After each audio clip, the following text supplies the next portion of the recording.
my favorite thing about the movie is like it feels like a movie. It feels like a real like, you know, go to the theater film movie that, you know, you kind of the reason why you go to watch something on the big screen. That will never make me not laugh. And it's Chris Pine that makes me laugh. Yeah, every time. Chris Pine just dying inside. The more you weirdly, look at Chris Pine. Weirdly, it's the theater owners that still need to hear that on occasion. So that is true. Good point. Good point. And that is why we are here today. Because today we're going to try to fix movie theaters. Or can we even do that? Is that an accomplishable task? Yes. So we'll do that at the top of the show. This is the bottom of the show. I don't know. I failed biology, so I'm not sure what the parts of the show are. But we're going to talk about other stuff first. But come back, or if you're watching this later on demand, check out the time codes below that I spent about an hour working on. Please click the time codes. Please. I want to see what the time code is for you explaining time codes. Right. Inception. Well, I don't get that granular. I would need the transcript and feed it to the AI machine. I think ChatGPT's down for something. I don't know. I read it was down. It is. Is it? It belongs to China. That's why. So they needed to. Sorry, that's the only politicalization that I'm allowed to do. It's your turn, Clay. Are you telling me I've got to rely on either Copilot or Gemini today? Boy, Gemini is a real piece of shit. I mean, of all the AI, it is like the worst. And it's like, I know. Really? That's an answer. And it's like, I know that's wrong. Do you remember? I don't remember. There used to be television. When you were watching television shows growing up in the 80s, maybe into the 90s. Like at the end of it, you could write in for a transcript of the television show. Yes, I do remember this.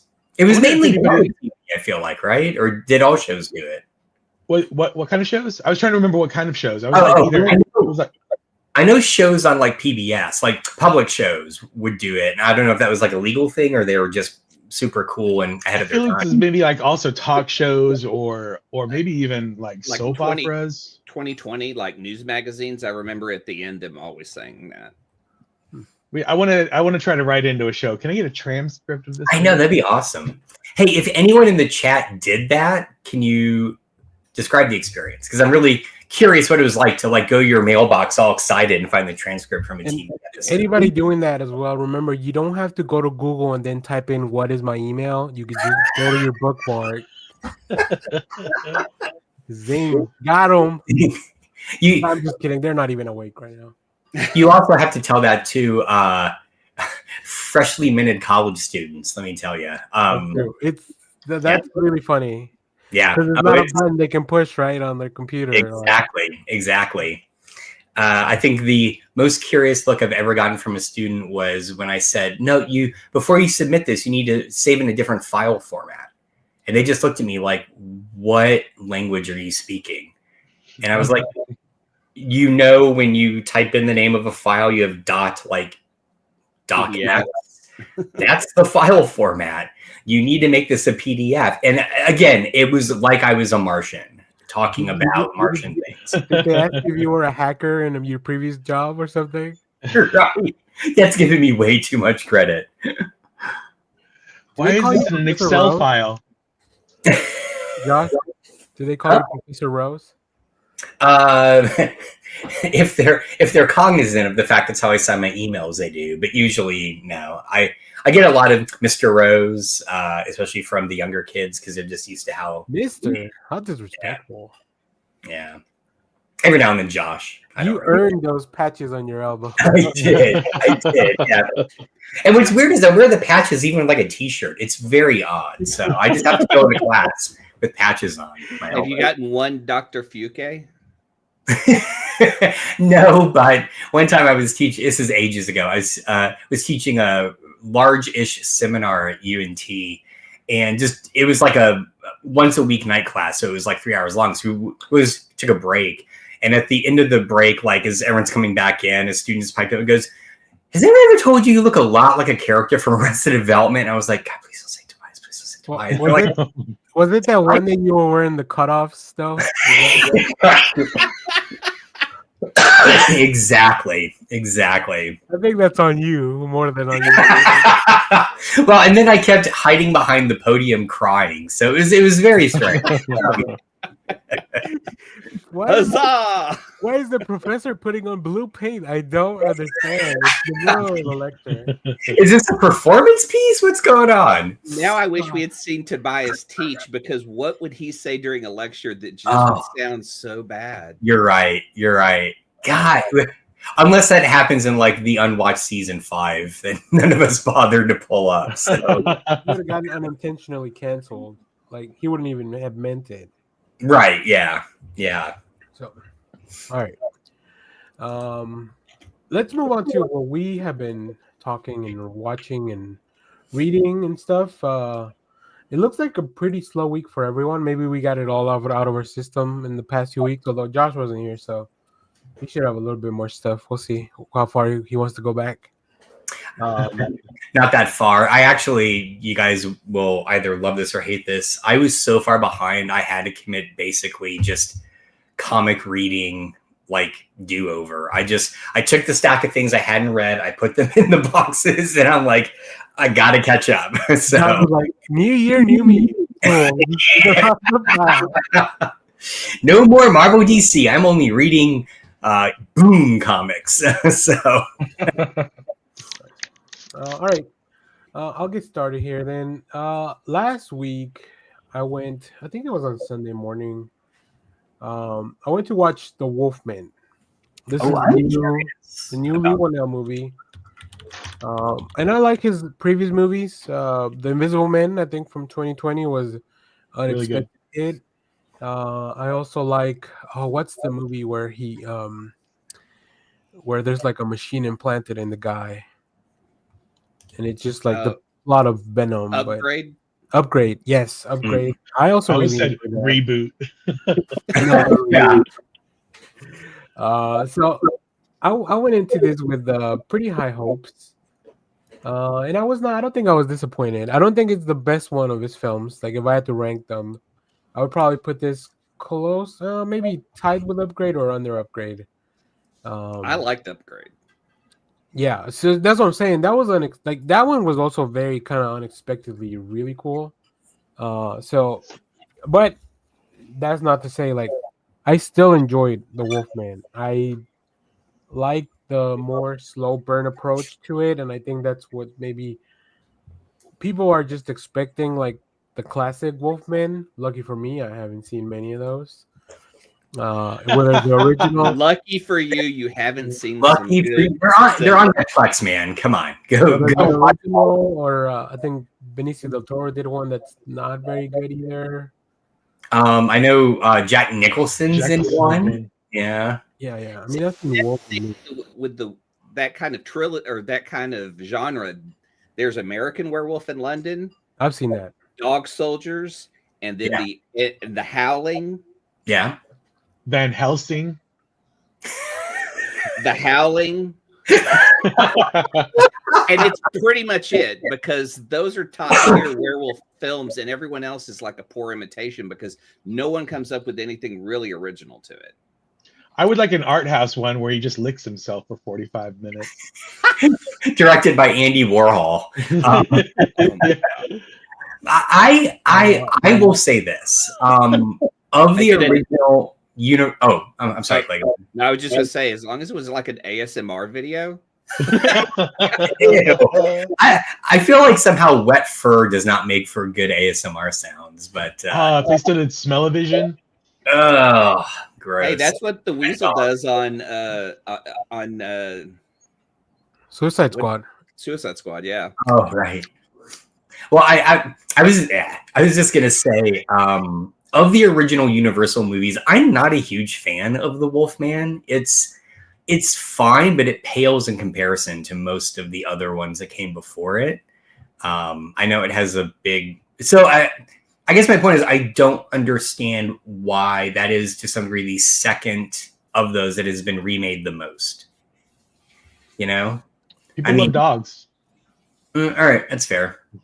I don't know why people haven't redone the Gillman a lot, because man, I love the Creature from the Black Lagoon, and it has that sense of like just a terror, like just being underwater and like that thing almost like I love the buildup in that film. Yeah, it's really good. No one really revisits that at all. Shape of Water, but that's only because I believe he wanted to. I mean, it's very clearly the monster is the Creature from the Black Lagoon. He wanted to make a Creature from the Black Lagoon and ended up. Like, and people were horny, very horny.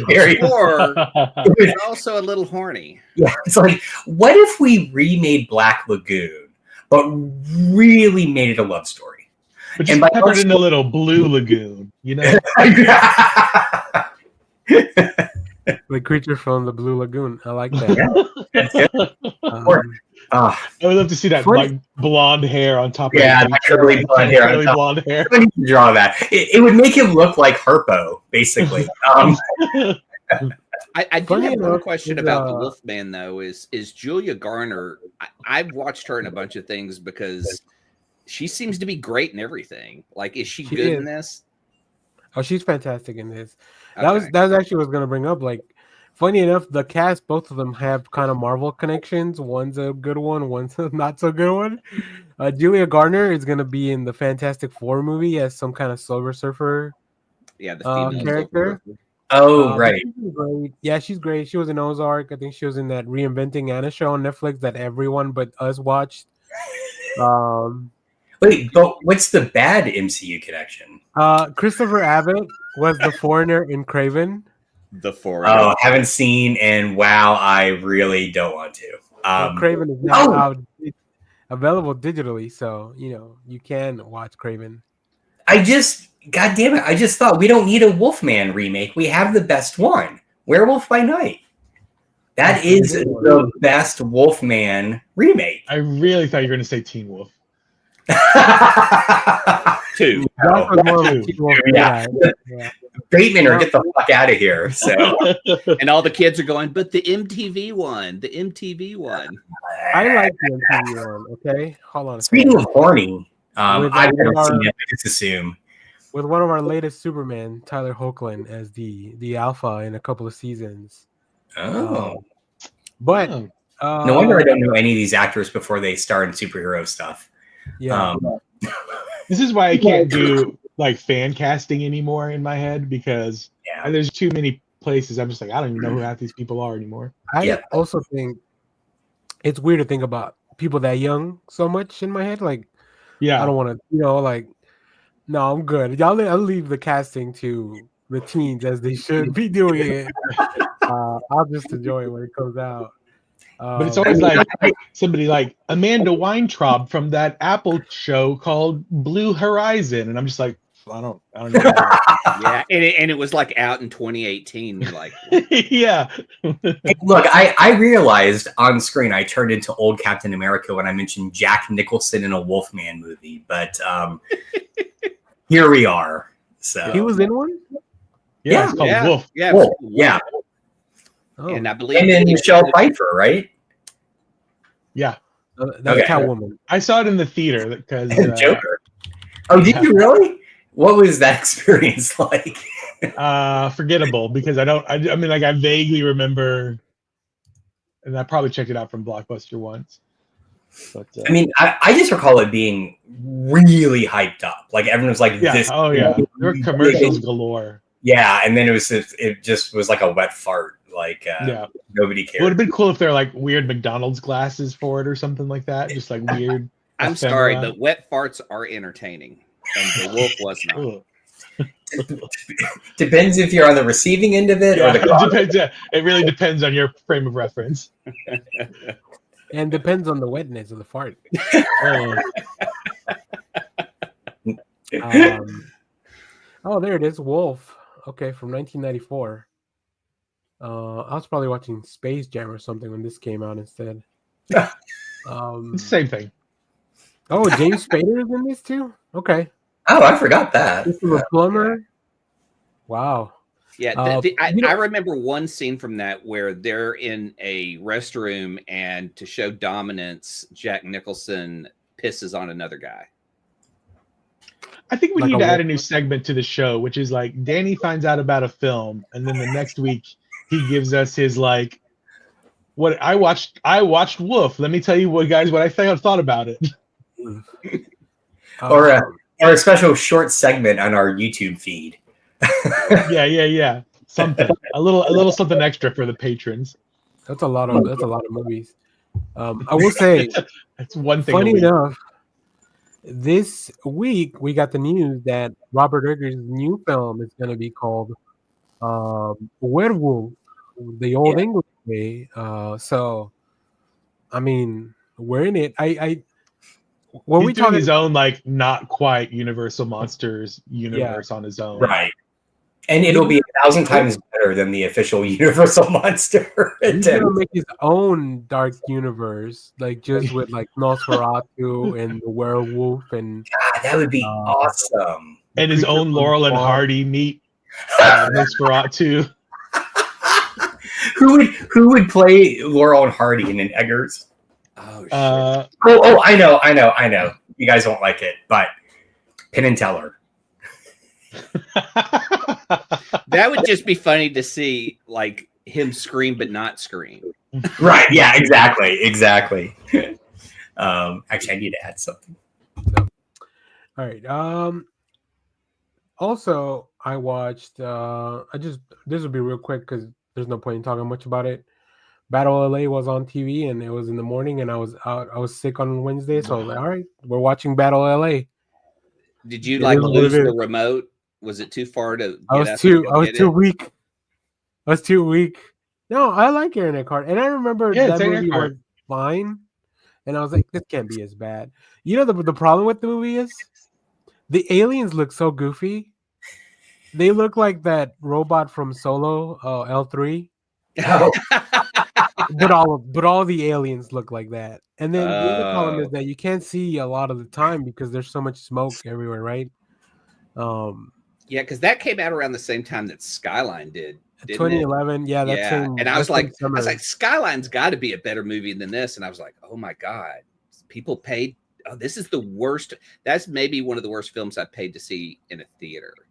Skyline. Yeah, I've heard the director talk about it because a couple of my friends actually got him on their podcast, and they were like, they kept cutting his budget so much where it turned to like, oh, we just have to shoot a lot of this in the one apartment, in the one really nice, and I think that was like either his apartment or like somebody that he knew, nice apartment, and so yeah, it's a really unfortunate, but they've kept making those movies. Like there's like 3 or 4 of those. Oh, and I love those because Frank Grillo shows up in the second one. And I was like, because I go, how do you make a sequel to a turd? And then I was just like, they put Frank Grillo in it and made him badass and showed that like this character can take some of the alien stuff and kick ass. And I was like, I'm in. They turned it into like a really lean into the action. So yeah, I think out of Battle LA and Skyline, I like Battle LA better, but Skyline's more of a successful franchise, obviously. So I've never heard of this Skyline movie, so I had to look it up on Letterboxd, and the first review says, "My wife likes this. I'm considering a divorce." I love Letterboxd. If you're not on Letterboxd, what are you doing? I know exactly. All right. The last thing I'll talk about as far as watching stuff, NBC for some reason dropped their new show that's going to come out in February. Like they dropped the preview episode. You can watch it on Peacock. It's called TheHuntingParty. And it has the world's most bonkers premise. Yeah. There is a secret prison for all the serial killers in the world, right? It's a Supermax prison. Yeah, Supermax, top secret, and it blows up one day, so they all escape, and they have to bring back that one FBI agent who's been benched because of whatever reasons happened, and she's got to help them find all these prisoners. They don't give you a number before they commit a crime. That's the other premise, too. Yeah. Oh, yeah, because this prison, like all those prisoners are supposed to be dead. so if they commit a crime, then the all the secrets kind of spill out, right? So I thought it was interesting. I like the show. I'm gonna probably keep watching it. We have a full review, but what I really wanted to touch on was like I think the difference between like a network show and a more prestige like HBO, AMC, like FX type of show is that the network just goes really hard on the tropes, right? Yeah. And they don't care. Like that's what it's for. Like they like, and I once you click in that mindset, you're like, oh yeah, of course they're gonna lean into all this because they're trying to appeal to the widest audience they can. And I said widest with a D, not the white. I'm curious. I was right there with you. Yeah. Yeah. All the execs at a network who are not white, and I would like to know how they operate. Sometimes my pronunciation is not the best, so I want to make sure to clarify. They're casting a wide net. They're not trying to just appeal. Well, I don't know if that's their end goal to just appeal to one demographic, but yeah. So either way, I think the show's fine. You can check it out on Peacock. Of course, I don't know anyone because like who knows TV stars anymore, unfortunately. Let me see. Like that guy from that one Verizon ad and that woman from the Subway ad. And... Yeah, like I'm sure they've been in other stuff, but especially if they're This gonna feels make like the lead. this sort of feels like Batman for regular people. Actually, that was the accountant. Where my brain went because I've not heard of the show, as Danny was describing it, I was thinking, is this like a Silence of the Lambs spinoff directed by Michael Bay? Like if they just handed the franchise to Michael Bay and he's like, here's what we're going to do. Throw out all the psychological horror. Serial killers are on the loose. Yeah. Yeah. So, which I mean, I do need to go back and watch that. The Hannibal show. It's so good. That so is dark. such a good show. So dark. Every time I restart it, I'm like, oh my god, how did this get put on network television? Yeah, right. And what perfect casting. I mean, how do you replace the original? Well, I guess the second Hannibal Lecter, because you did have the guy from what's his face before, Right, the voice of McDonald's. But man, what great casting. Yeah, it's so good as a bad guy. So, but yeah, that's what I've been watching. Like I said, I'll probably keep. So now I'm watching 2 new network shows, along with I think I'm not even including sitcoms. I think Josh is going to talk about a sitcom, so I'll save it for that. But Clay, looks like you got into your Apple box and yes, and I have a bone to pick with Apple because So like I wanted to finish Silo because I did like a Silo like watch all the way to like a few weeks ago, and then only had a few episodes left to watch to finish the season. The problem is that it becomes very formulaic. I mean, it becomes like, okay, we have this thing that happened, and so now we got to deal with it, and then we'll have a scene with 2 actors just talking at each other with a lot of tension, and then something big will happen and the show will end. And then they'll recap it and go back to it. So I get bored because they recap everything. So you really don't miss anything. So while you're binging, I'll just get up and go get something to eat and come back and go, oh, did I miss something? Because they'll just show it in the recap. So I come back and I sit down, and as they start every episode, Apple does a promo, and they promoted Severance season 2 and spoiled season 1. Oh no! And I hadn't finished Severance yet, so I was just like, "Well, fuck you, Apple." Yeah. Like, why would a commercial advertise the ending of a show? and the new season has just started, so it was just like, wow, thanks for ruining that. So we went ahead and I mean, Silo's pretty fun, but it is like it's 2 more seasons, and I just went and read the Wikipedia because I just got tired of like I love the performances. Tim Robinson, Tim Robbins is great, a great Oh, villain. I was like, Tim Robinson would give it a way different feel. We got to find out who's doing this. I'm trying to think. Like Steve Zahn, I'm really there for Steve Zahn. Like to me, he's freaking fantastic. And Common's just like when he walks in the room, you're just terrified. Like his presence and his character in the show is so scary that it's just like when he's in a scene, you're just like, okay, sir, whatever, sir. But I just don't. I don't know if I'd watch 2 more seasons of the show.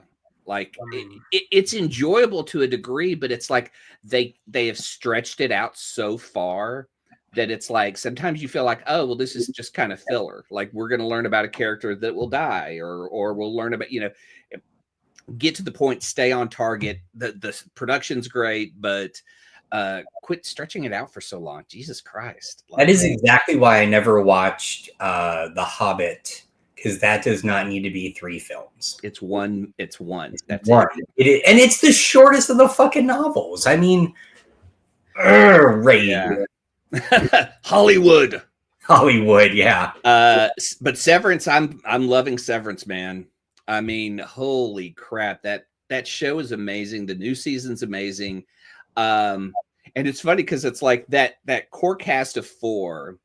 And I can never remember the actor that plays Dylan in the show, but I've seen him in a ton of commercials. He's like another guy I go, like, I've seen this guy in a ton of stuff, and he's killing it. Like, he's so good. Like, he's having scenes with Christopher Walken. He's having scenes with, oh my God, the other guy in the cube. That's not Adam Scott. Oh, John Turturro? John Turturro. Like, when he holds his own. Like, this dude is fucking high level. I love it. The Spider-Man guy? The Spider-Man guy? Isn't he the guy? Yeah, it's the same guy. I know you. Yeah. Oh, okay. Do a flip, Spider-Man.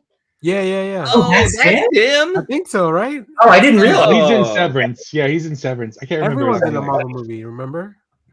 Everyone is. Yeah, Adam Scott's Ben Parker. He's also the same. He's also the same guy in Shang-Chi with the camera on the bus. Yeah. Is it real? Oh, wow. Yeah. Wow. He's our glue. He's our Wong Jr. We're gonna find out that he's like the I just blanked on his name. In classic Marvel, who was Hulk's friend? Rick Jones. Rick Jones. He's gonna be the Rick Jones of the MCU, right? Like the most important character is this guy who's just like a bystander of every single film. So actually, for season 3. Yeah. I mean, hey, that's a great idea, Kevin Feige. Reach out to me. I'll spitball this with you. Oh, well, I mean, isn't that the premise that their brains are partitioned? So, like, when he goes back to his regular life, he's actually the hot dog guy from Spider-Man. Yes. No, that's Bruce Campbell. Oh yeah. No, he's the pizza balls guy. Oh, Pizza ball. Jesus. The actor's name is Zach Cherry. That's who it is. So I was just like, I hate that I can't remember his name. But Patricia Arquette. I mean, I didn't know that. It's wild to go. She played Alabama in True Romance, and then this, like seeing the range that she got, and that's just because that's one of my favorite things she's ever done. That's funny because to me, she's from Stigmata. And then the CBS show Medium. That's where I know. Oh my God, I forgot about Medium. Holy crap. Yeah. Medium was like, it was just one of those shows that they were during the time where they had like what Ghost Whisperer and all these kind of supernatural, like 60-minute mystery shows. Yeah. And I was just like, I have no Medium interest in that. because the husband was the guy from Dawn of the Dead. So like, oh yeah. Yeah. So. But oh wow, Alex, who else is watching Severance? I want to watch Severance, but I don't want to. I'm gonna wait till it's all. I think there's only gonna be 3 seasons. I'm just gonna wait.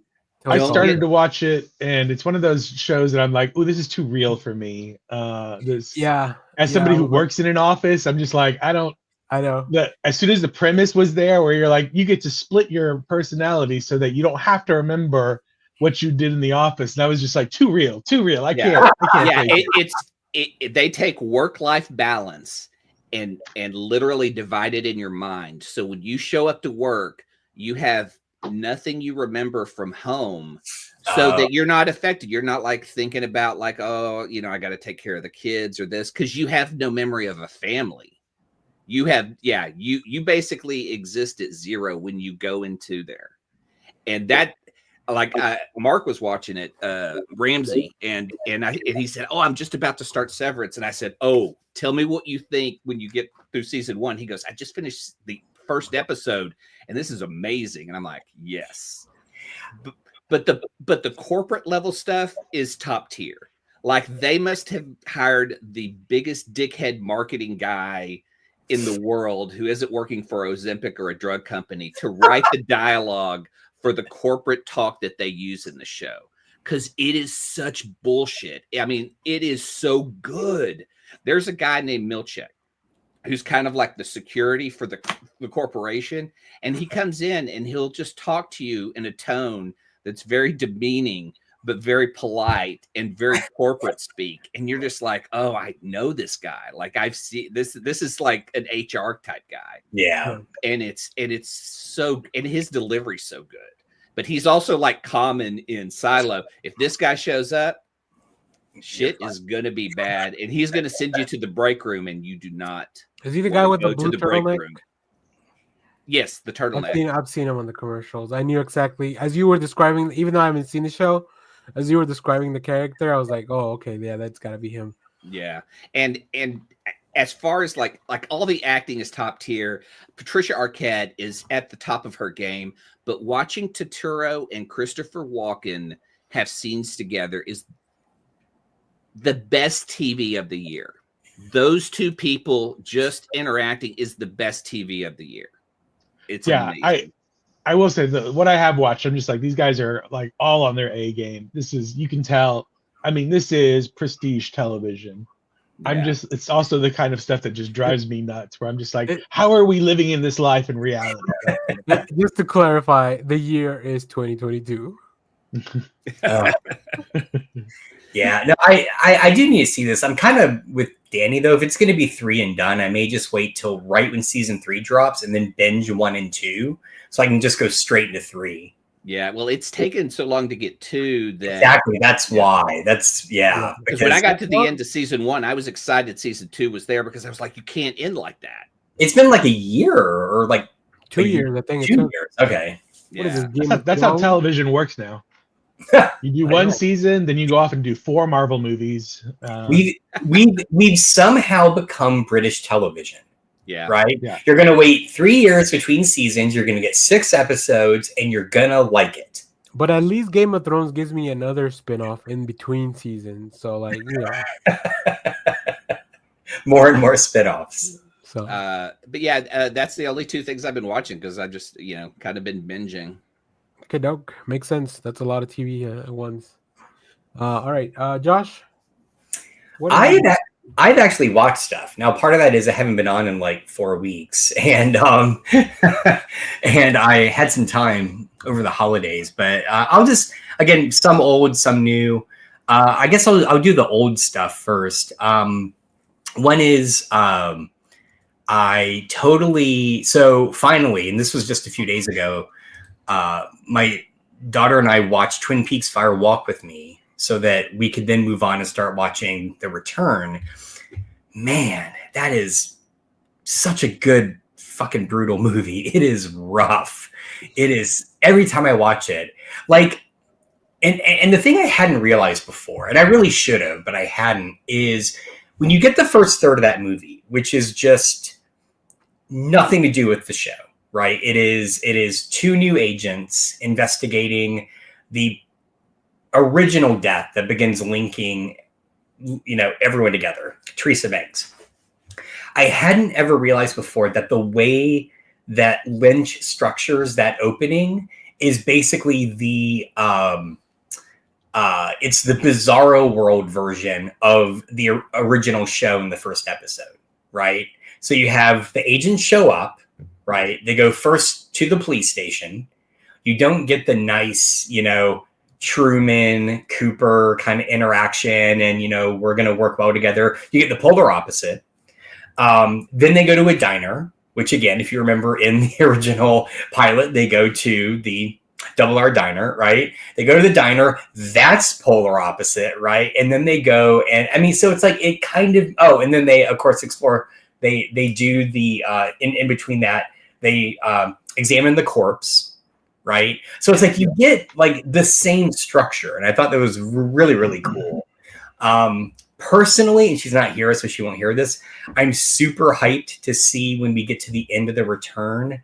If the callback to Fire Walk with Me, there's one particular moment in it that blew my mind when I watched it. And I'm curious if it's going to blow her mind too. So anyway. I got a quick question about that. Okay. You don't make your daughter watch the shows? This show. Not this one. How dare you? We need the view count. Yeah, but here's the thing. She will screenshot all the really embarrassing facial things I do or just me cackling or whatever, and then just like send it out to all of her friends. I don't need that in my life. That's get t-shirts printed with your face on them. Right, yeah, exactly. I do want that. I need her spreading it. We need to reach the younger demographic. You're kidding. The four of us need to reach a younger demographic? What? We all need to learn one TikTok dance a week. Oh God, no, please. Well, I can't now. Well, I guess I can. It's back, so. Is it back though? I haven't been on it in a week because I don't know what that looks like. I don't know the true motives behind it being back. You can't fool me. It's going to be all the TikTok dances will have the same song, but the videos are placed with just Elon Musk sig-heiling. So all the dance steps will be goose stepping. Oh yeah. Danny's like, fuck. Okay, anyway, moving on. The other old thing I've been watching, we need our dinner time show.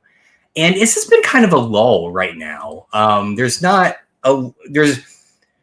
usually when like the season picks up, we watch enough shows that like there's kind of one each night of a new episode each week we can watch. That hasn't been the case. So I pulled out, I forgot I recorded all these on Plex, Third Rock from the Sun. Now, this is maybe my fourth watch through. It's not new to me, but holy shit does that show hold up. And not only does it hold up, it's one of those rare shows where there's no stumble out of the gate. From the first episode, it knows what it wants to be. All the actors nail their character. And there is not, we just wrapped up season 1. We're now 3 episodes into season 2. It just knows what it wants to be. It is such a solid show. Absolutely fantastic. So to me, the core cast is perfect and works perfect together. Yep. And it's wild to see kind of John Lithgow do absurd comedy, but then also see Joseph Gordon-Levitt at such a young age, act at that same level with everyone that's in there, and it's just so good. There are so many scenes where you can see Gordon-Levitt's like amazing acting ability even at a young age, where he'll go from being the typical teenager to being the intelligence officer, and it's a completely seamless transition. It's just, he is so good. They're all good, but he's so good in that. I will still say for me the highlight of the entire show, and oh my God, her name just left my brain. Who plays Albright? Jane Curtin. Jane Curtin is the glue that holds that show together. If they had miscast that role, it would not have worked. And Jane Curtin is every time she's on screen, I have a bright smile on my face because I know she's just gonna crack me up. So she's the one that's with Wayne Knight, or like I guess Wayne Knight's trying to get with her, right? No, that's Sally, the sister. Okay. Yeah, no. Jane Curtin is Dr. Albright, who shares the office with John Lithgow's character, the other professor. So good. So if you've never seen Third Rock from the Sun, just treat yourself. Just put it on in the background. You can go do other things. Absolute delight. Now, newer stuff that I've seen. I'll do kind of TV first. I had started watching mainly because I saw a really good review of it online that said like this is kind of the sitcom that may go under the radar. I took a stab on Going Dutch. Danny's already shaking his head. He does not like I'll it. say this: I'm still watching it, but I'm not enjoying it. No, I kind of feel like the next. So I've only seen the first two. I feel like the third one's going to be make or break. Because if you haven't seen it, the basic premise is it stars every name is leaving my brain. I don't remember his name, but I don't know what Going Dutch is. Oh, so it's a situational comedy. Dennis Leary there you go. plays a kind of a higher up like general colonel in the army. And in the first episode, he and his right-hand man is Danny Pudi. So if anything, just go for Danny Pudi, right? Yeah. In the pilot episode, he's going into a meeting with his higher up, expecting to get a promotion. And come to find out, he had badmouthed his higher up on a viral video that went online. And so he actually gets demoted to running an army base in Sweden that is a non-combat base. It's basically a show base for like improving relations with the Swedish people. And I think the thing that cracked me up in the first episode is the minute they arrive, it just cuts to a flashing bowling sign and an arrow pointing to the entry of the base. And Dennis Leary's like, is this an army base or a bowling alley? The sign is very confusing, right? Yeah. And then, so he goes in and he demands to see the commander of the base. So come to find out it's his estranged daughter. So anyway, I think that the premise has promise, which is, as I say it, hard to say correctly. But yeah, I think the third one's going to really, it is a show that I think needs to find its footing. So is it timed well that they're doing a comedy about the military in America? Nope, it is not. I feel like execs are like, don't worry, Trump's definitely not going to win the election. So let's go full hog into this. So I think my biggest issue with it is like a lot of the comedy is just like, oh, aren't people from the Netherlands just funny by just being themselves, and like their culture is different, so haha, that's funny. And it's not, because it's not funny. Well, I think he's probably the highlight of the show for me. Who? I'm sorry. Danny Pudi. Oh, yeah. Danny Pudi, absolutely. Yeah. He's great in everything. I see your point, Danny. I kind of feel like so far, at least in the ones I've seen, they do that, but it always bounces back. To me, the comedy bounces back on Dennis Leary, incapable of understanding these people. One other highlight of the show I do want to point out is Catherine Tate plays the madam of a brothel in town, and she and Dennis Leary's character are kind of developing a romance. And look, I love anything with Catherine Tate in it, so I will absolutely watch it. Those two together. It's the same issue that I'm still with. What's the medical show? St. Dennis. St. Dennis. I like a lot of it, but the young nurse kid and the boss, I'm not a big fan of. Everything else works for me. Yeah, those two characters. So maybe that one's already been renewed for a second season. So hopefully they'll work out the kinks. Well, Tate is the best character, the surgeon guy. To me, he gets all the best stuff. I also think, what's his name? The other doctor. David Alan Grier. Yeah, David Alan Grier. Like, dude, he's a home run. Everything he does is fun. Yeah, I like the other nurses too. Like some of the other roles, like they're really funny. Like they got a well-defined role. But man, the boss is just Michael Scott from season 1, and that's like the worst Michael Scott. The worst. They evolved better. Yeah. Interesting. Well. Yeah, I guess I do need to give that another shot as well. I did also watch the Sonny Abbott crossover part 1, and I loved it. I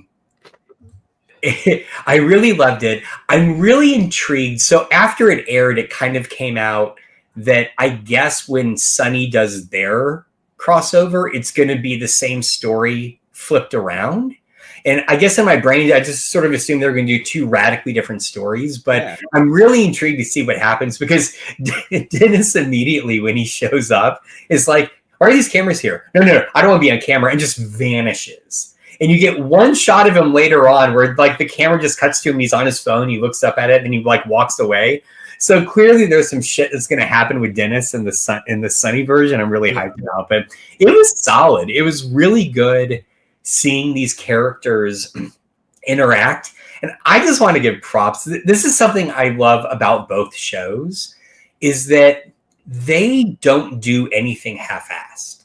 And so I guess it's a bit of a spoiler, sorry, but one of the things the show, like, it's not just a one-off. It's not like when Family Guy appeared on The Simpsons, and it's like, this could have just not existed, right? Yeah. The Abbott episode solves the Charlie being illiterate problem. We think, because there's kind of like a little bit in the closing credits where you're sort of like, did they? But they tackle Charlie's illiteracy, and I was so here for it, because it's so delightful to see all these teachers who are like, I think this guy can't read. Like, I'm pretty sure he can. And it's phenomenal. It's really good. I do feel like if you don't watch Sunny, the episode doesn't really make it. I mean, I think all the callbacks don't make a lot of sense. I don't know. Someone correct me if I'm wrong. They seem like two different shows, so I don't feel like people that are watching the Abbott Elementary sitcom about teachers are watching guys who own a bar. No, but if you can draw both audiences into both shows, I think that's absolutely brilliant. Yeah, because that's a lot of work. I don't watch Sunny, and I still enjoyed it as much, just because from clips and stuff, I know what the characters are supposed to kind of be like the archetype. So, like D, I thought the D story was really funny because it just kind of flips on the whole thing. Yeah. I thought it was funny.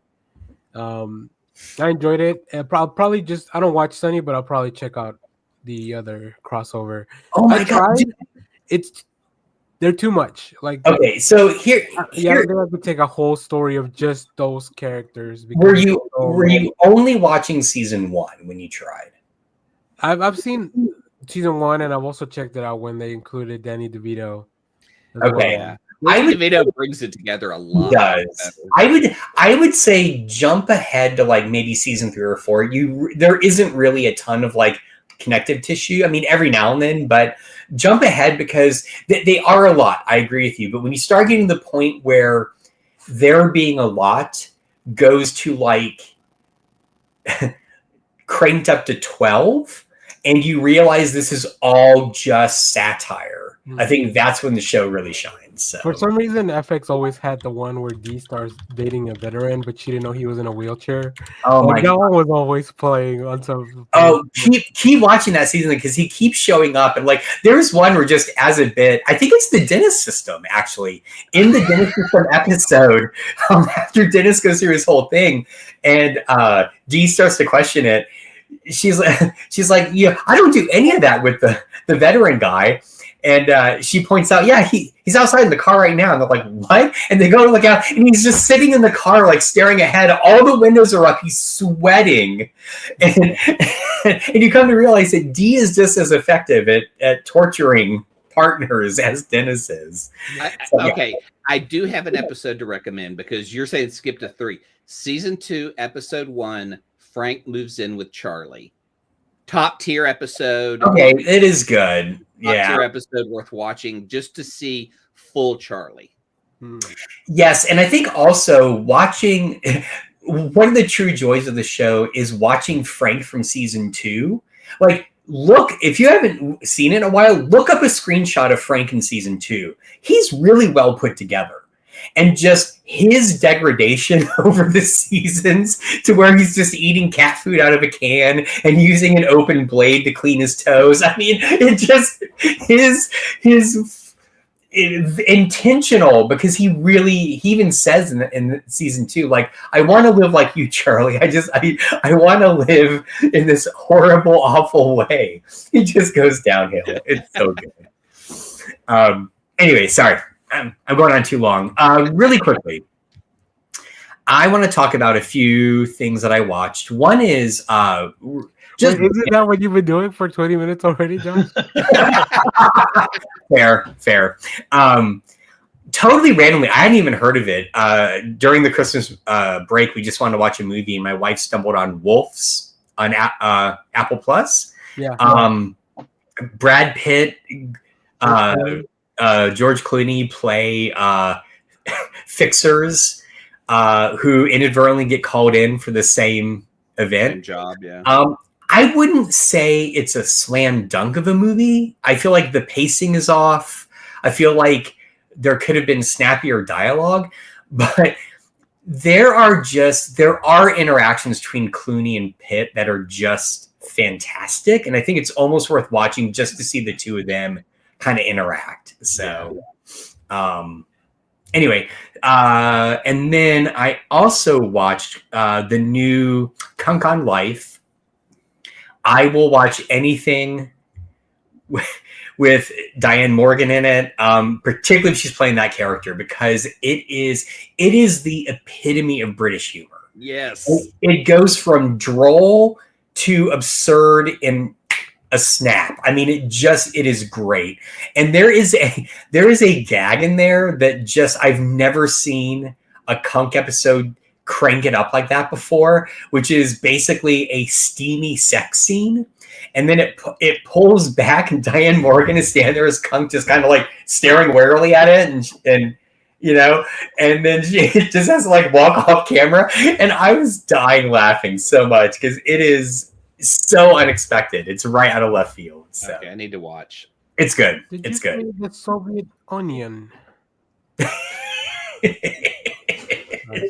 Great. As long as one of you laugh. That's all I know about Kunk on Life. Hey, that's fine. Okay. I have one more thing, and then we can pivot to the other thing. Testing me. You're testing me. I'm sorry. Like I said, I've actually watched stuff. When do I ever do this with the watch segment? Kings of Tupelo. Has anyone watched that yet? It is a 3-part true crime documentary, I think on Netflix, by the same producers as Lion King. My wife heard about it. She recommended it. This gets my highest recommendation. Go into it completely cold. Don't read anything about it. Just go into it. All right. Just reading right now. The brilliance of it is it's 3 episodes. The end of each episode leaves you on a cliffhanger, completely unexpected about what is going to happen next. And it is the only true crime documentary I've seen like this that ends possibly setting up a season 2. Like, yeah, like I got to the end of it, I'm like, are they setting up a new season of this? Like, what is going on? Fantastic. Really, really good. Did I murder someone? Okay, and then finally, just because I know Clay wanted to also discuss this, I watched only the Weird Year episode of the SNL 50 documentary. Oh, they're all I good. know. I need to watch the others, but I wanted to watch that one, which is the last one, which is the 4 episodes are really strange. Like, why did they pick just hyper-focused moments to talk about? And why only get up through like 85, right? I mean, yeah. It's very limited documentary because they have 50 years. They do 4 episodes and they focus on the audition for a lot of people in the first one. So they talk about people who've been on the show through various generations. Go back and watch their audition tape. But it's it's a lot of fan favorites, Amy Poehler and such. So it's like the biggies. The second episode is written by, so it all focuses on the writers and how the writing process goes, which is my favorite. Like I didn't think anyone could ever be a comedy writer as a kid, and I loved SNL and was a big comedy nerd. And so what's wild is seeing some of the auditions and seeing how bad some of them are, and then people got work. That was the weird part. Was like someone hired someone for doing this on stage. You can also fail upwards, kids. Yeah, that's what it looked like. But maybe they just saw that they could do characters. I don't know. The third episode is about what they considered the best sketch ever, which is the cowbell sketch. So I would agree with them. Synchronized swimming is like one of the best sketches in my mind. That is so funny. And then there's a Garrett Morris sketch from early in the original season where it's a prison talent show. And Garrett Morris's song is, "I'm going to get a shotgun and kill all the whiteys I see." Mm-hmm. Like, as a kid, I'm like, holy shit, that was just, and you see top tier bit. Like, but cowbell, they break cowbell down and dissect it so much that it's like, we don't need to see the roots of it. It's just a funny bit. But it's really Will Ferrell talking about working with Christopher Walken and how they keep upping the ante because they showed the dress rehearsal, which doesn't go as strong as the live version. And when the live version goes, he goes, "That's why everyone broke." He goes, because Will's like, "I'm in Parnell's face trying to get him to break." And he goes, "He's the Iceman. He never breaks." He goes, "But there is a second where he looks down, smiles, and comes back into character, and that's it." So you get to see those cool little moments that I enjoy. But yeah, the last episode is about the worst season 11, the return of Lorne Michaels with Anthony Michael Hall, Robert Downey Jr. Everyone forgets is in that. You have Mark McKinney as a writer on the show for that brief period. The real hero of episode 4 is Terry Sweeney, who I really didn't know anything about. I don't remember seeing him in anything after that season of SNL. Yeah, that was the only season he did. He played a dead-on Nancy Reagan. He was so funny as Nancy Reagan. Yes, he did. It's so good. Oh my gosh. But yeah, that season's bad as they showed some of the sketches and stuff and how bad they are. That there's an episode that season that Lorne let Francis Ford Coppola direct because it was so weird. Which, from a conceptual standpoint, I think is really brilliant. Particularly when all the actors like, we really didn't think he was going to let Coppola direct, and then he did. So I kind of dig it for the way that Lorne Michaels just like swung at every pitch. He was just like, we're gonna try this, we're gonna do this because the show is dying, right? Yeah. So yeah. And the breakout performer of that season is John Lovitz. That's the amazing part. Is like they have this. I mean, Robert Downey Jr.'s in that cast, and then Anthony Michael Hall comes back and does interviews talking about being a kid who he goes, maybe I wasn't just ready for this. But he was 16 on that. That's amazing. Yeah. He's got to be the youngest person to ever be on Saturday. I think so. I think they say that. So yeah, but yeah, I absolutely loved it. It was great. I still think that Cowbell is a top 5 sketch, but I don't think it's the best sketch ever. Nice. Well, with that, Jeff, do you own a TV? Because you've been very quiet for the past few minutes. I'm sorry. I apologize to everybody in advance. I just feel like you didn't chime in much on any of the stuff that you watch. Like maybe you and Josh just like your Venn diagram touches at like one thing, like a one show. There was a little bit of that. I just watched. I mean, it's just like somebody wound Josh up, and he was just going. So I just let it happen. Right. It's like Jeff watches, Josh watches, and the West Wing's in the middle, and that's it. Like, that's it. Yeah. I was like, I'm gonna go over my stuff real fast because we are woefully behind schedule now. Sorry. Yeah, I figured as long as we contain comics to around 10-15 minutes, we can still. Yeah, I'll be very fast. Nice 45 of movie theater stuff. Real quick, we have all the actors alive. I'm gonna share all my thoughts now. We have all the actors alive. We need a Hannibal verse of all the Hannibal Lecter actors, or at least let them do the Spider-Man meme. That is Super Bowl. Amazing. Yeah, we don't need a full movie or anything. Just do a Super Bowl commercial. That's how they get most of these little dream projects out anyway. Did you enjoy Hannibal? Come to Chili's. Yeah, exactly. Hey, I mean, they're doing a weird When Harry Met Sally thing this Super Bowl. I saw that. That is very. I mean, how can you have a sequel to that without Nora Ephron. I mean, I just. Yeah, I'm sure it's. I'm hoping that it's Billy. I'll have what she's having, and And then Will Smith has teased his. So good. Will Smith teased his Matrix, whatever that commercial is going to be. Yeah. I feel like you just predicted the commercial with "I'll have what she's having," and it's going to be whatever they're selling. Doritos. I wrote Please that make it be Doritos. I want it to be Arby's. Yeah, Arby's. I'll have what she's having. She'll have cheddar. It'll probably be for like Ozempic or something like not it's some drug commercial of some sort. Right, and they move really slow. Yeah. Oh, it's a Viagra commercial. Viagra for women. I saw Gladiator 2 this week. Sharks and Coliseum's awesome. My thing is, I don't know if I needed that movie. It was fun, but I'm just like, okay, what did I get out of it? That we let all the bad guys take over Rome. Like it becomes so incestuous and whatever. But then the person that comes back and saves him is still the Nepo baby. Like he's still like tethered to this old regime, and that's the only way so I'm like, I got nothing out of this. Like this is like ultimately your lesson is no lesson. So whatever. But it was cool. It sounds tough. Long live Citizen Dundas.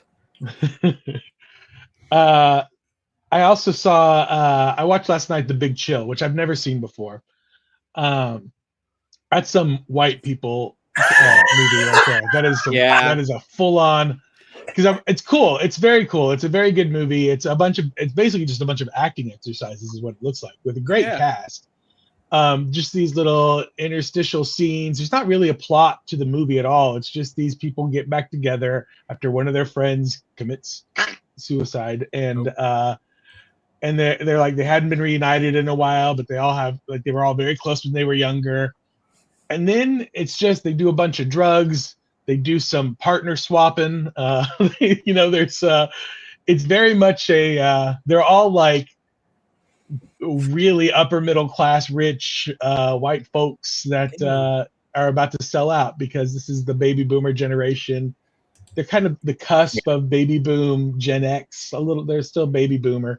Yeah, I think for Gen X, it's interesting to watch the baby boomer problems they dealt with in their 50s, which is like, oh, do we have the right music and the right food to enjoy our dinner because our friend committed suicide, and let's all dance.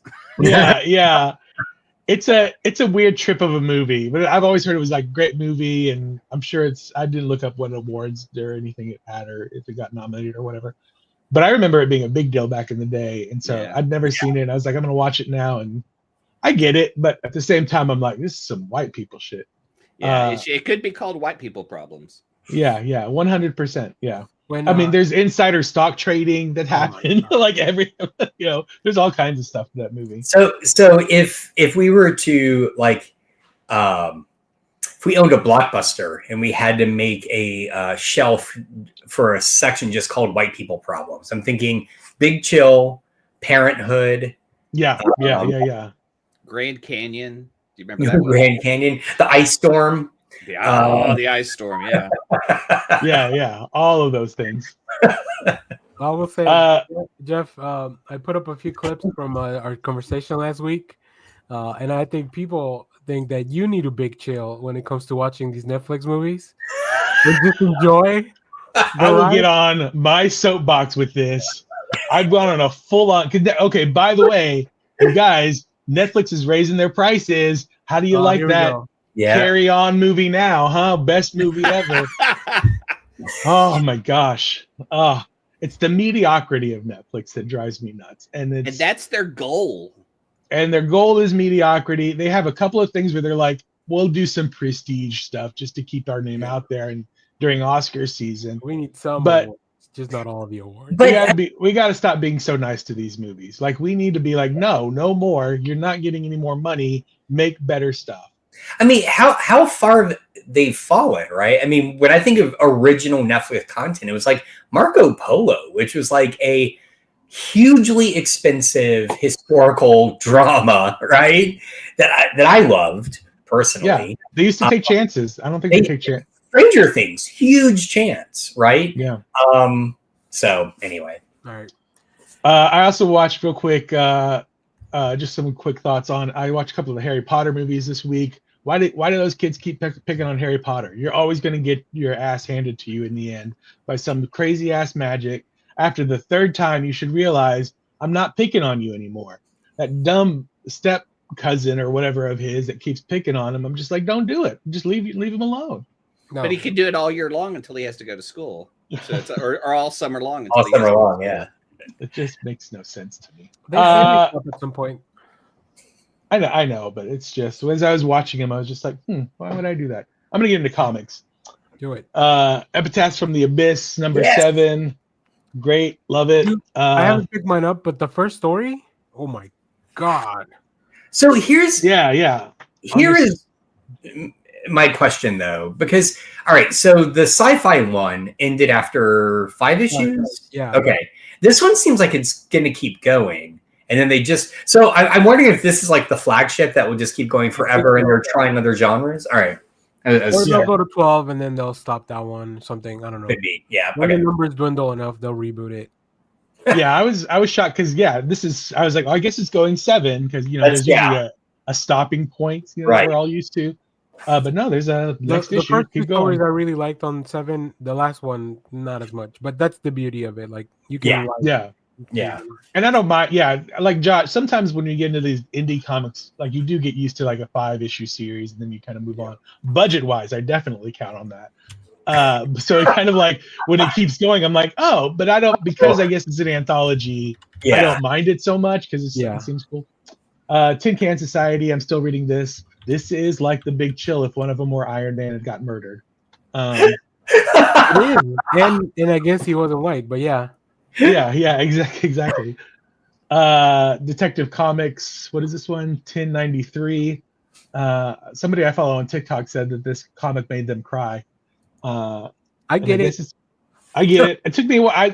For a second I was like, wow, and then I remembered the scene. Yeah. At the very end. It's good. It's a really good run by Tom Taylor. Really interesting stuff. Wonder Woman, number 17. Man, Daniel Sampieri's art is so good. Who's that artist that does X-Men? Greg Land. Like Greg Land wishes, honestly. Black Canary, Best of the Best, number 3. Yeah, look at that. Look at that. Damn. And I like that they were not making any bones of like Steve Trevor's dead, but is he? It's comics, It seems like we're already trying to bring him back. Funny because Diana just made a statue, and we all know kind of how she came to be alive. So yeah. And then last issue, there was a thing where we saw Steve Trevor in the afterworld, and he's like, "I ain't happy with this," kind of thing. And he's like, so, which is Steve Trevor less happy about, being in the afterlife or possessing another man's body in the future? Are you kidding me? The afterlife. And the second one, he got to get with Wonder Woman. Yeah. If anything, that poor man is the one that was suffering the whole. I hope he was like unconscious or gone or whatever. Or just like riding shotgun in your own. If it's head. like in Get Out, where it's like you're in the back of their mind, like you're just or like when Doc Ock took over Peter's body, right? Yeah. And he's just in the background going, "Oh man, Wonder Woman." Yeah, exactly. I would be like, no, I'm still Steve Trevor. I am still Steve. Like if I remember and then coming back out of it. Absolutely. What's funny is that guy is like in all the Hallmark movies. So like he's every time I see a Hallmark movie, I'm like, you got with Wonder Woman. The best part about this issue of Best of the Best is we get Batman, and I'm a fan of whenever Tom King writes Batman. I'm one of those guys. I agree. Yep. Superman 22. We've got some crazy Doomsday shenanigans. Dan Moore artwork, fantastic, beautiful stuff. I think 2 more issues of Doomsday, and then the arc's over. I'm so excited. Really? I thought it'd be longer, but cool. Justice League number 3. Oh, look, a little alternate cover there. Yeah, they ran out of the big ones, but the normal ones. Again, beautiful Dan Moore artwork. This thing is just all gas, no brakes. I will say, unfortunately, there's that deals with a fire in the Amazon. So like, if you don't want to read about fires right now, I completely get it if you want to skip that's this true. one. Fair warning, yeah. Yeah. Other Wonder Woman, Absolute Wonder Woman #4. God, I love this comic. The Hayden Church artwork is fantastic. Or what is it? Sherman Hayden? Hayden Sherman? Hayden Sherman. Hayden Sherman's artwork's fantastic. They introduce a big piece of the mythology in the new way, like a big character. Like you'll be like, oh, that's that character from the thing. Yeah. That's the character from the thing. And then finally, Void Rivals 16, which if you're not reading, time to catch up because it's getting real good. Yep. It's time to catch up. I didn't get any. My store had shipping problems with all their Marvel and IDW stuff, so no Marvel. Oh, are they getting it from Diamond? Is that why? Yeah. My shop was discussing that. Yeah, last week I think it was because of some like winter storm they had, but like who knows what the reason is going to be going forward for Diamond. It's going to be Diamond. We're going out of business. Yeah. Like how can we cut costs? Well, let's get rid of people and then still try to maintain the business. Drones. That'll be our savior. Turns out what it was holding up that business was the monopoly around the industry. Okay. So that's all I got this week.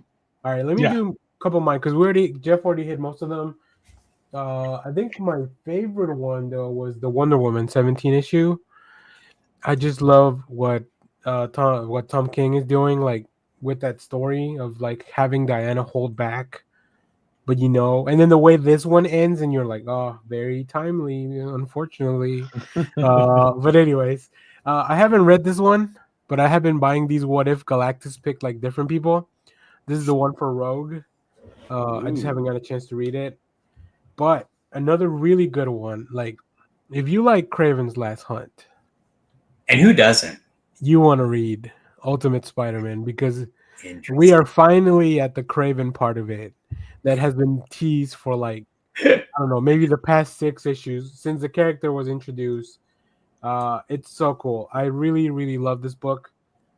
One of my favorite things I think that I've read. I haven't picked up all my other comics from the shop because I haven't gone to Titan this week. Just because I was sick and I want to go to my shop while I was sick, I guess. What a monster I am. Yeah. But I also read TMNT Naruto #2. That's just probably. I mean, I'm glad people are reading that. You guys, whatever, go right over your head, but it's really, really good. What's a Naruto? And I also started. I read a bunch of comics for next week, so there's gonna be really cool highlights. But Image sent us the Fish Flies collection from Jeff Lemire. Yeah. I am halfway through it. I'm only halfway through it. What a bonkers book. I forgot because I read that when it first came out on his Substack years ago. Like the first 8, whatever chapter he dropped for the first couple of weeks. Man, oh man. But this book is like 400 pages long and it reads so quickly. I'm already I'm halfway through. I've only done one sitting. So it's in our box folder. So if you want to check out Fish Flies. I definitely want to hear you. So I read it when it was republished as comics. I'm not gonna lie, the ending confused me. So I'll be interested to hear what you have when you get to the end. It's a very surreal book because in my head, I'm still trying to reconcile like, are a lot of these things happening? Is this just in the little girl's head? How much of that? Do these fish flies even exist in Canada? If so, gross. I never want to go there. Well, because the whole thing is like, can you imagine? You guys remember when it was really bad with the grasshoppers here, where like you would go to the store and like, they'd be all outside. Oh yeah. Imagine that, but like times 1,000. Huh. Whereas the whole parking lot is covered in grasshoppers. Yeah, because the smell. I can't even imagine. So yeah, I'll let you guys know how that goes though. Fish Flies is really good. And next week, you guys, I need you all to pick up the Seasons 1 from Image. And I'm talking to the audience. You guys can read it on our folder. I mean, you should pick it up. It's a new recommended book with Paula Aceceda. I think that's how you say that. Man, oh man, what a book. So yeah, that's all I'll say. But it's really, really good. All right, Josh, close us out on comics so we can save the theater. Yeah, I won't take long. I promise. And I think, sorry. You also had a couple, right, Clay? No, you can skip me. Okay. Okay. Weirdly, because Jeff hit 2 of mine this week, all I have left are Marvel comics, which is rare for me. Fantastic Four, number 28. Again, still a solid read. This one is rather interesting because it definitely seems to be setting up the big Doom event that's happening right now. So read this one first. I guess if you're going to read the Doom event, jump in here. Is that an homage to the first cover? Yeah. Which I found really weird. I don't fully understand when Marvel does these homage covers, but this is Fantastic Four issue 28 with the Fantastic Four homage indicator on it. Yeah, no shit. I'm picking up Fantastic Four. What did you... It's a natural fit. I don't see why you need to put that marker on there. But anyway, TVA, number 2. Hot damn, this book is great. And again, I really think this is the first comic that is fully bringing MCU stuff into Marvel Comics, even to the point where the characters go to Marvel 616. So as you're reading, you're like, oh, they're in the comic universe now, right? So really great. And man, I don't want to ruin any spoilers, but there is an appearance towards the end of the issue, and it just makes you realize how effective it is as a comic being written by Catherine Blair, who wrote Loki. Yeah. And that she's able to maintain the same sensibility, but transfer it to the comics medium. It's really good. My pick of the week, though, I can't believe none of you read this. I did. I forgot I read it until I saw it on the list. Dr. Doom and Rocket Raccoon. Now, here's the thing about these I didn't really pick up on. These are all one-shots. So it's like if you look at the back, there's a list of all the upcoming issues. They're doing Captain America and Volstagg, Nick Fury versus Fin Fang Foom, Hulk and Doctor Strange, Ghost Rider versus Galactus, and then the last one is Spider-Man versus the Marvel Universe. I don't know how any of those are going to be, but this is J. Michael Straczynski writing Dr. Doom and Rocket Raccoon, and it's fucking great. And not only is it well written and funny, there's a sequence in here of I guess I hadn't realized there was a point in time in the past where they switch bodies. Yeah. So I when I saw the cover, I'm like, how did these two get together? So Straczynski basically just references that, but he does it in this really great way where the editor and the associate editor have their little pop-up notes and they start arguing in them. Yeah. That is really good, but also this gets really existential. I was not expecting that either. Like, it gets weirdly existential and philosophical, and it's fantastic. So if you just want a one-off great issue to read, pick this up. Really, really good. I noted in our Discord how pissed I was because that happened, and so I got no code for it, and I'm just Marvel, seriously, figure this shit out. It shouldn't be a crapshoot if I can actually read the code for the free digital copy or not. This one just wouldn't come off. It just tore. I couldn't get it apart. I tried it for like 10 minutes and gave up. So anyway, that's my gripe. One last thing that kind of comics related, I picked up the most recent issue of Back Issue. That is the Keith Giffen Memorial issue. Really hyped to dive into this, but it looks fantastic. Tons, like an old interview with Giffen when he was writing Legion. Just really good, really hyped about this. If your store doesn't have it, they sell it digitally on their site. You can just pay for, I think it's $5 for a PDF. So anyway, that's it. I'm done. All right. Jeff, take us to the movies. Yeah. You guys love movies, don't you?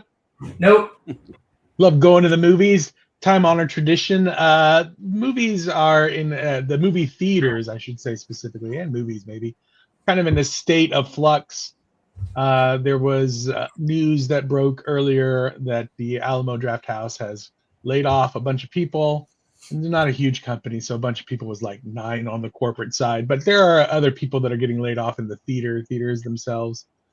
Theaters are struggling, man. And Clay pitched the idea. Hey, what would we do if we were had our own theater? Let's just pretend that one of our uncles just had a theater and they shuffled off this mortal coil, and it turns out that we inherit a theater. So we asked ourselves, what would we do to bring people into this fictional theater that we have? And you know what, Clay? I'm going to default to you first because you came up with the list. Oh, I have a lot. And you also need to and if you, that way you can step away, I think, if you need to, Clay. I don't know if it's... Yeah, I will here in a minute. Also, I think we all want to kind of parody some of your ideas as well. So, okay. Clay, how big is your theater? 6 screens. I don't want a megaplex. The AMC 30s by my house, it seems empty all the time, so it always looks like kind of a wasteland. Wow. I think 30 theaters is way too much because of how much you have to support in something that big. Mm-hmm. I think what you need to do is take movie theaters and put them in towns the way like I watched a story this week about Barnes and Noble and how they're coming back into the community and how they're selling because they're treating it like a local bookstore. Yeah. So now I think you do the same concept with movie theaters and you make it something that's like if I put a movie theater like in Terrell, like there's not a movie theater around there. I think they have to drive to Mesquite just for the AMC 30. That's like the closest one. So I would have like a 6-screen theater. I would ban all Kevin Hart movies and I would ban all Mark Wahlberg movies. That's the only thing that I said that I really just don't want in my movie theater. I would try to reduce staffing by have like iPad ordering that would be like hidden and but I would also have a local business. Like I would build the movie theater next to like a local restaurant. Because like Shelby and I were debating this idea because she's like, well, I'm kind of tired of just being in a theater while some guy eats ribs and you just smell barbecue or you got wings or you've got all these different smells coming around. And so I was like, I know, but that theaters have to kind of make money from that because they're bringing the distribution of the film itself is, you know, what they're paying for. They have to make up for it with food and stuff. So you have to come up with like other ideas. I wanted to have like theaters dedicated to different directors and have, festivals for those directors. You know, I'm a fan of Kevin Smith, Edgar Wright, John Carpenter, Harold Ramis. Like we would have festivals for all of that. I want to have one special theater that's going to be the mystery theater called the William Castle Theater. And if you don't know who William Castle is, look it up because he used to do some crazy shit. So like there was a Vincent Price movie called The Tingler that was about this thing that would attach to your spine. And so he put little electric shocks in the chair so that it would set people off during the middle of the movie. He would have things fly through the theater in the middle of the movie to make it feel like not just 3D, but there was something in the movie with you. You could have your Smell-O-Vision Wolfman. I think he did do Smell-O-Vision. He did do Smell-O-Vision. Isn't he the guy that John Goodman's character is based on in that 1950s? Matinee. There's a movie called Matinee starring... Matinee, yeah, okay. Yeah, Matinee starring John Goodman that's based on William Castle, and it's a great thing to watch because it's really from the view of a kid who's experiencing the theater and the way this guy is selling tickets.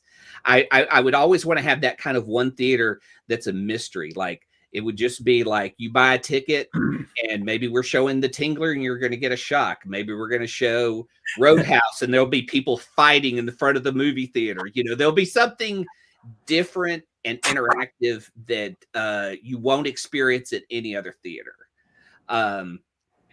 I would adopt all the Alamo rules. There'd be no talking, cell phones, you'd get kicked out.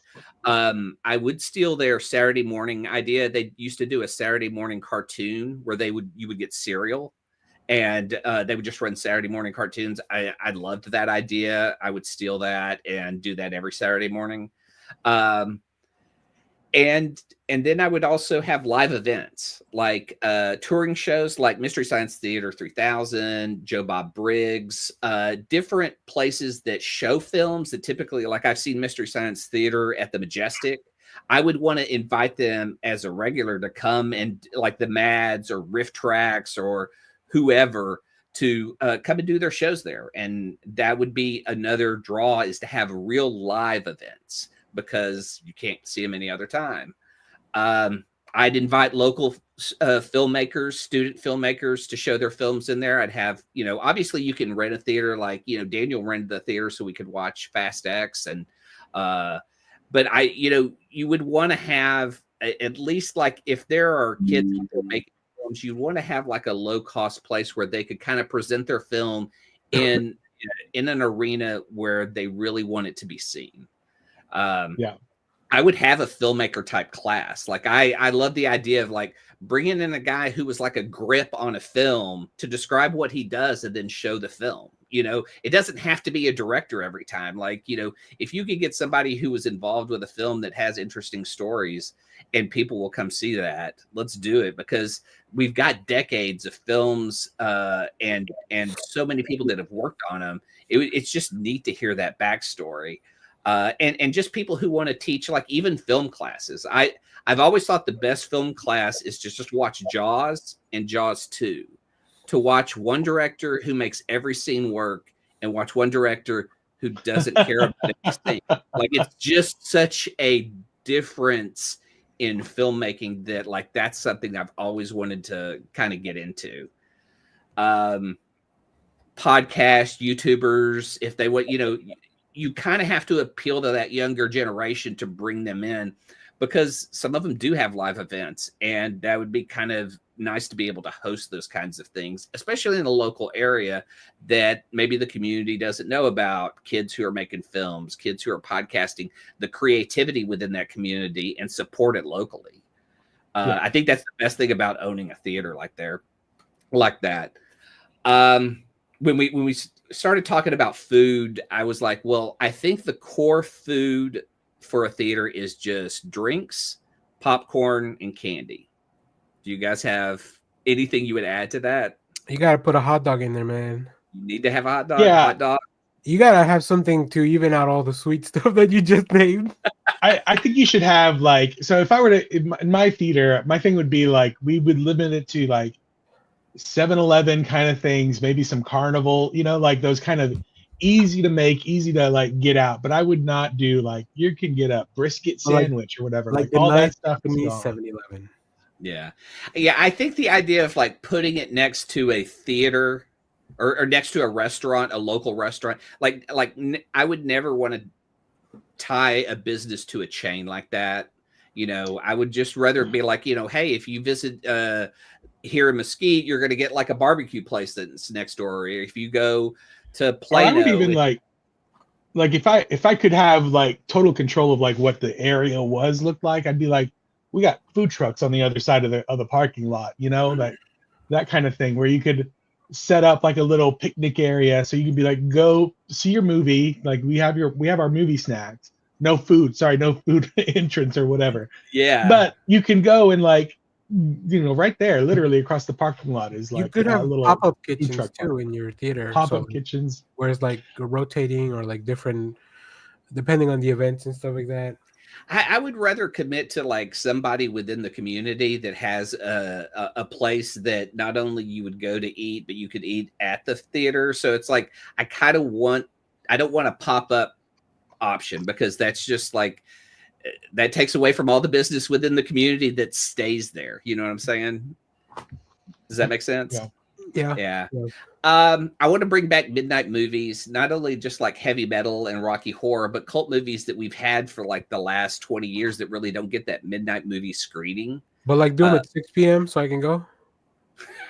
No. Get younger, Danny. I would have weekends of just anime. Like, I would just put together a programming schedule of shit I'd want to watch, or bring in somebody who just could go a lot deeper and say, okay, this weekend we're just going to watch Neon Genesis. We're going to have a marathon of Neon Genesis Evangelion, the movies, not the show. I would have a Thursday. And then have counselors out there to talk to you afterwards. I mean, I would try to put together like a film club that would meet and then could go discuss. Like, you have to make it part of the community. You have to create opportunities for people to get together, and all the theaters are doing now is like, well, here's more food, here's this, and it's not really, there's like the AMC 30 was going so bad, but all they did was open up and say, oh, well, now we're a dinner theater. And I was like, the worst thing is that AMC theater has had a restaurant next to it that's been 5 different things since I've lived here, and could never support the community that's coming out of the theater. And so it was always boggled my mind that, like, we have like a restaurant row that just died because the theater just couldn't pull in the amount of people for 30 screens that they have. So it's really like a waste of space. Yeah, stadium seating like was the beginning of like the downfall of the small independent movie theater. I would host video game tournaments. I would want to develop an app that, like, we could have riffs. So like if we like bring in a really bad movie, like oh shit, give me a great bad movie, Manos, Hands of Fate. And so people, this would be an exception. People could be on their phone and live post funny commentary that would roll next to the screen, so that you could participate in a gathering like that. See, I like the idea of just to kind of jump in a little bit. Like, I do like, I agree with Clay 100%. Movie theaters got huge cineplexes. They moved out to highways and stuff like that. So there are hardly any local community movie theaters that are stuck inside a small town or whatever like that. Yeah. I would definitely prefer to get one of those, because those are honestly my best movie memories. Like, from when I was a kid, is going to my local community, movie theater, which only had 5, 6, 7 screens or whatever it was. Yeah. And they were just so much. The movies there were just, they felt more intimate, I guess, or whatever. Like, you just had a one-on-one connection, versus where you go to these big theaters and whatever. Yeah, I mean, one of the coolest memories I have as a kid was there was a theater, the Walnut Twin, that was in Garland, 2 screens. My mom had taken me and my brother, and I forget what was going on, but we were like out of control. And like the projectionist happened to walk by, and it was just like, hey, trying to just calm us down. And he goes, would you guys want to see like how the movie's shown? And suddenly I'm like going, yes. And so we got to go into the projection area, and this guy was just being super nice and everything, because we were all fighting and stuff. And so it was just like, I don't think you're going to see that at a multiplex that has 30 screens. Like, you don't have that interaction. I think theaters need to get smaller and go into smaller communities and hire locally and use those businesses to help support that.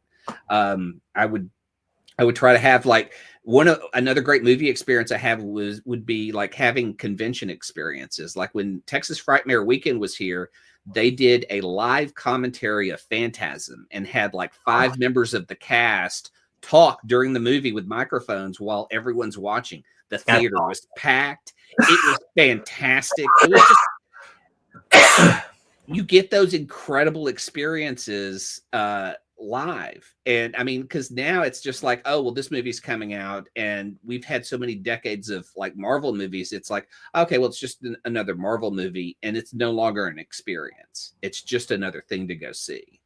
And then finally, like the marathons I would put on, of course, I'd have a Die Hard marathon, a Bruce Willis marathon. I'd have Fast and Furious. I would love to do a Halloween, like every Halloween movie, and just show all of them. And then I kind of had this idea for like a pop-up video for some movies, like where you could put content on the screen. I know that some you can't do that with, so it may be like a public domain thing. But I had this idea. I could describe it to you guys off screen later. And finally, like, what was the other thing? I want to have one cheap theater, like maybe it's a $5 ticket, but it's just going to show public domain stuff, cartoons. Like maybe you just want to get out of the house and go sit in a theater and just zone out. Like this gets you away, and a $5 ticket into a theater that is just constantly running. You can go in at any time. Oh, suddenly this has started. Suddenly this has started, and just watch whatever, you know. And maybe you're wanting to go to the local restaurant that's next door. You just pay 5 tickets because you've got to wait an hour for a seat, and you just watch cartoons and then go back over there. Like I'm just trying to think of like what has kind of broken theaters and it got too big to support. And they can't do that. Like the biggest cost for theaters is going to be your employees, getting films, maintenance on the building, the projectors, and any equipment you have to use. So you have to find that money through tickets and foods and special events. So if you're not constantly programming, your theater is just going to go down the crapper because you're dependent on what Hollywood's putting out, and it ain't that great lately. So you need to find the stuff that you really feel like people will enjoy seeing in the theater. Some movies are meant to be seen in the theater. Blade Runner, Alien, you know, just like really great epic films like that have cinematography that you're in awe of. But when you watch on TV, you're just kind of like, well, this is a shame I'm having to watch this on this small screen. Like that's kind of my passion for this, is like I want to see people who are excited about their theater that they would say, hey, it's worth driving to Terrell to come see this, or drive out to, you know, Wichita Falls, because these are like other places that are just smaller Texas towns that don't have theaters in them that could use that. And I think it would be fantastic because it would be something that could help, like, you know, kind of unify the community by offering those things with different businesses. So I know that was a lot, and now I have to step away. That's crazy, because I was just going to ask Josh, because Clay got to do a lot of like turning the movies into lectures. Josh, I feel like you have a kind of a similar idea for your movie theater. I think I was in a similar headspace as Clay. I will say before I get into it, my joke answer is it's a movie theater just like we have now, but all the seats are also toilets. So you never have to miss a seat. Idiocracy. Yeah.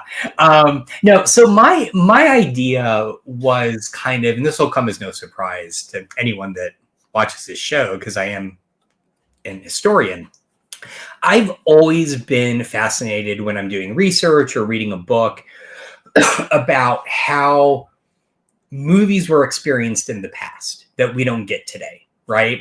I think my mind was blown when I read for the first time that Psycho was the first film to implement screen times because they didn't want the end to be spoiled. And apparently audiences were pissed off because they just went to the theater and were used to just paying for a ticket and walking into whatever moment in a movie was happening. And they're like, why is this line out here? Why do I got to wait here? You know, I want to go see that Hitchcock. So my idea is I inherit a one screen kind of historical theater a la the Texas Theater in Oak Cliff, right? And what I decided to do with it is every month we will set up in a way where we're screening movies the way that they were experienced in the past. So, for instance, in the 30s and 40s into the 1950s, really up until the dawn of TV, like I said earlier, you just went to the movie theater, paid for a ticket, and walked in, and things just played on a loop. And that loop would be, you would have the short features, right? Newsreels, animated cartoons, short films, and then you would get the main attraction, and that would be the long form film, right? I've always wanted to experience that because it's and if memory serves, and one of you may remember, Jeff, you might, if Clay were here, he might as well. I feel like the appeal of AMC theaters when they first started is they kind of did that. I seem to remember really early on, you could go buy a ticket for whatever new movie was out, but before the movie, they would screen like old classic cartoon shorts to kind of give you that sense of what it was like to watch a movie historically, right? I do remember seeing a lot of Front Row Joe commercials with Cinemark. Gotcha. Okay. So that would, so 1 month, right, would be like, we're going to do it like in the 1930s and 40s, right? You pay for a ticket, you come in, and you might know what the main attraction is going to be because we will advertise that, but everything played in between it, the cartoon shorts, the newsreels. If it's a classic film, which we'll screen a lot of classic films as well, we'll try and slot some in that are of the correct time period, right? So that everything feels kind of authentic as best we can. So a very kind of curated experience. I think it would also be fun to kind of throw in contemporary films, like new films, as well, just to sort of like surprise people. Would there be intermissions? Yes, absolutely. Because again, we don't have toilet seat chairs. To keep it authentic, like in anything prior to the 60s and stuff, Jeff and I can't get into the same screening as you. Right? Exactly. Right. I'm sorry. Second screen. Yeah. Door. Also, on the early, there's like no air conditioning, so it's just like a block of ice and a giant fan. Exactly. And an organist. Although, if I recall correctly, when theaters first, like they were one of the first places to get air conditioning, like when it became a thing, and people would flock there, right, to like just cool off. So, like in the same idea, another thing would be like in October, we would do Silent Movie Month. And only screen silent movies, both classic but also contemporary, right? We would screen Hundreds of Beavers. We would screen the Call of Cthulhu silent film from 2005. We would screen The Artist, right? So incorporate both classic silent movies and contemporary ones, but do it as God intended, which is there's a live performer, either an organist or, and we did this a few times when I worked at the DMA way back when, it's kind of a thing now where musicians will write custom scores for silent movies and then perform them. And so bring in like these live bands that have written scores for, Nosferatu, Hunchback of Notre Dame, Metropolis, the Phantomas series from 1913, just slightly pre-war, and just have them perform them, right, along with the film. So that's kind of where my head is at, is like, I feel like we're kind of at a point where, and this goes counter to what Clay was saying, do we need theaters anymore? Our TVs are getting ever bigger, ever more higher res. Is it not more convenient to just sit at home and watch a new release than actually going to the theater? And so why not instead turn the theater into a kind of historical experience? Something you absolutely cannot experience today otherwise. So, I mean, I think that would definitely be your own niche in a market that is nicheless right now. Right. So this is the last thing I'll say. You could even take it pretty further, which would entail having specialists. But like maybe you get into a 1960s era and you track down one of the original projectors doing like Panavision, right? Like something really difficult to experience today, and then present that, So Danny, you go see movies all the time. Completely opposite direction of Josh. I'm shocked. Danny's the one that probably goes to the movies the most. So and I saw his face when I said, "Why do we even need movie theaters today?" And he looked a little disgruntled. I'm always gruntled. That's my secret cap. I think so. I would like a theater that's also not too big, maybe about 10 screens, because I want to have maybe 11 screens, we'll call it. So one of them can be a thing. So we'll have multiple things happening, right? One of the screens, and I just want to have, this is a little bit of the idea that Josh was talking about. this is gonna be like always something on. There's one screen in my theater that always has something on randomly. It's not curated. It's just like one of the channels on your Pluto TV or whatever. You may get a few episodes of The Office, whatever. It's just like if you have time to hang out for a little bit and you want to go inside, you pay that special ticket and you go to the screen where the TV's always on. That's it. Yeah. Now the other ones are a little bit more segmented because one half of the theater is going to be cell phone and device friendly. You are encouraged to use your cell phone, to use your tablet, whatever. Like by going into the theater, you are agreeing that you are okay with being distracted by everyone else being on their device. You have to sign a waiver. Yeah, and this will be where you play the big loud movies, probably, right?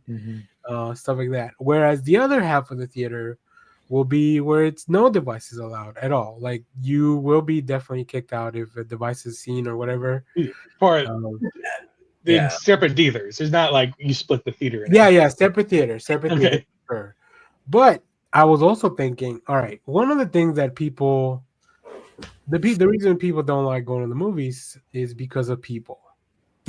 So what I'm gonna have in my theater is like 1 or 2 rows with kind of like suites where it's like you're in the theater screen, but you're divided and separated from everyone else. So like, box seats. Kind of like box seats, but like in the middle of the theater. What if we could design like seats that had like a privacy screening? Like it's almost like the arm thing that you could bring up or down, but like you just make the seats a little bit wider so you can block off 3 or 4 seats and then just raise the thing.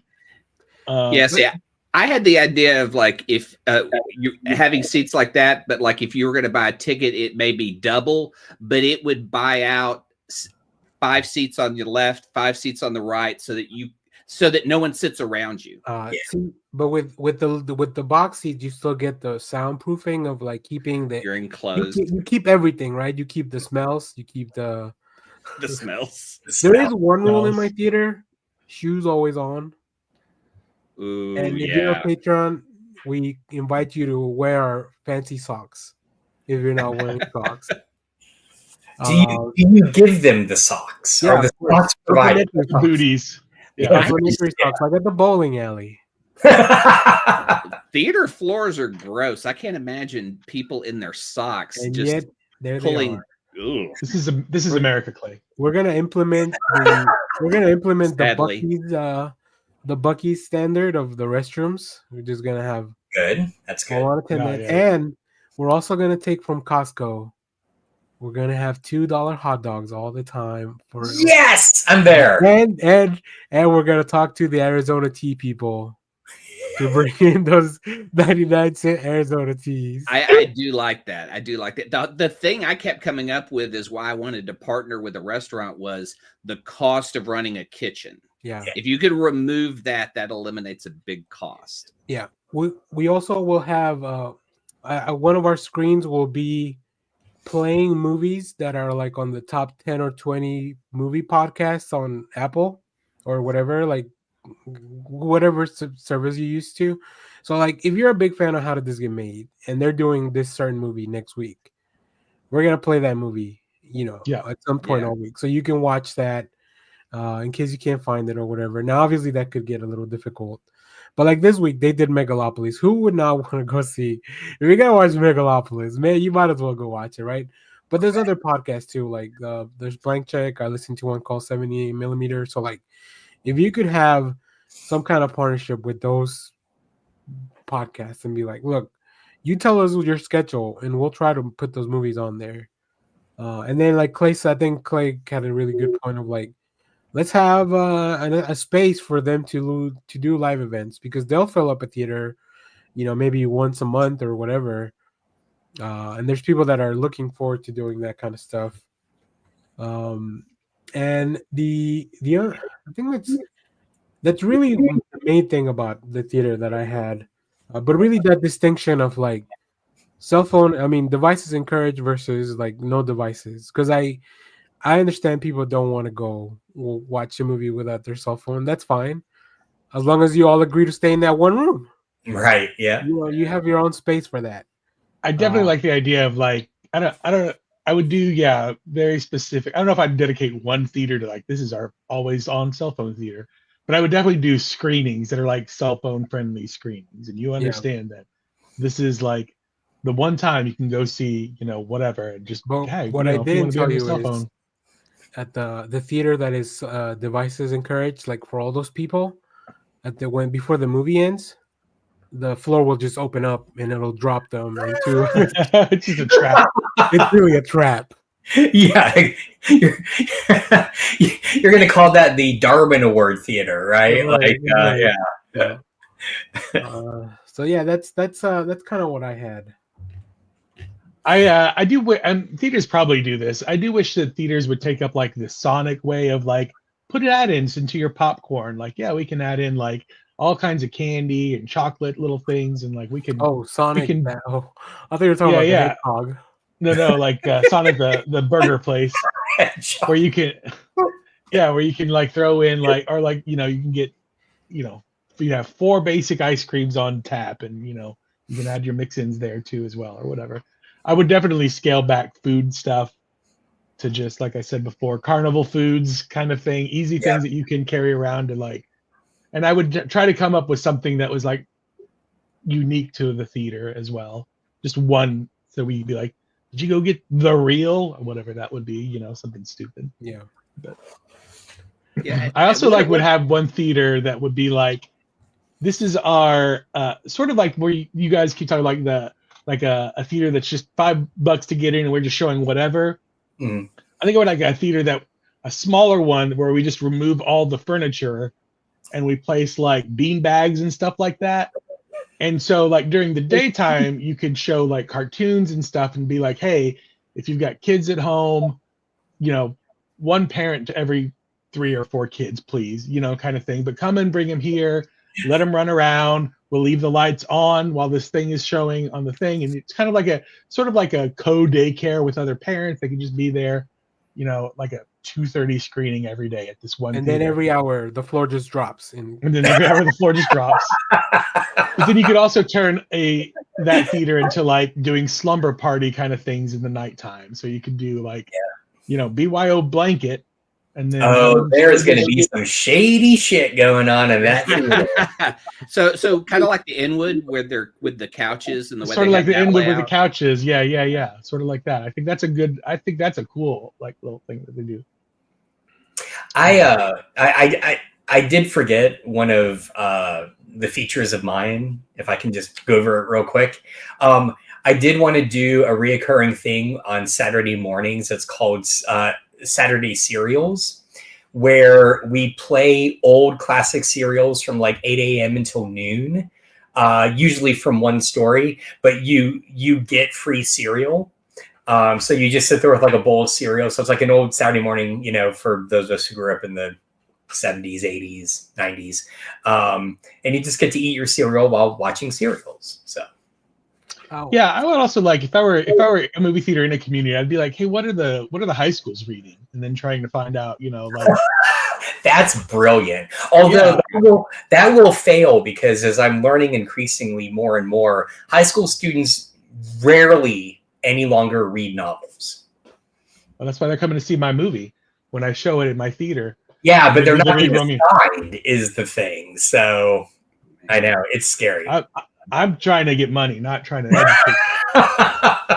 educate. Which Frank do you show? Because if you show the supposed Kenneth Branagh accurate one, that's a piece of shit. But if you show the classic Universal one, they're gonna fail the test. So both. We'll make them decide. Also, if I get to control what the actual building looks like, I would put like a theater on top of my theater. So like a rooftop theater where we could do nighttime screenings out in the open air kind of thing. Put in chairs from like cars and make it like a drive-through. That kind of thing. Yeah. Like, so if I could control that, then that's what I would do. And then the floor just drops at the end. And then the floor just drops at the end. The floor keeps dropping. He's got a theme. We're just gonna call it the Darwin Award Theater, and then the one for kids is just the Darwin Award Theater for kids. And I think that's the best way. If you've got someone in a theater who's using their phone and it's a non-phone theater, it would just be neat if the floor just opened up and pulled him out. Like, you didn't have to ask him to leave. Yeah. The chair just removes him from the theater. That's where you put the little shock thing in the back of the chair, where you're just like the tingle, the tear tingle, which the audience loves and applauds until the chair comes back up empty, covered in blood, smoking, just smoldering. Also, I would have there would be on Sundays a special all Zack Snyder movies in one theater. You could just go in. Where do not know where you're going with it. Just like Davy and Goliath all day. I do think that theaters should bring in live events. I do think that they should do more kind of special screenings and repertory kind of thing. And they need like schedules. Like there's like every Thursday night you're gonna get this at this theater. I agree. Yeah. Oh, I'm sorry. And instead of, because I feel like some theaters do that, but it's so random and so like random. Whatever. Yeah.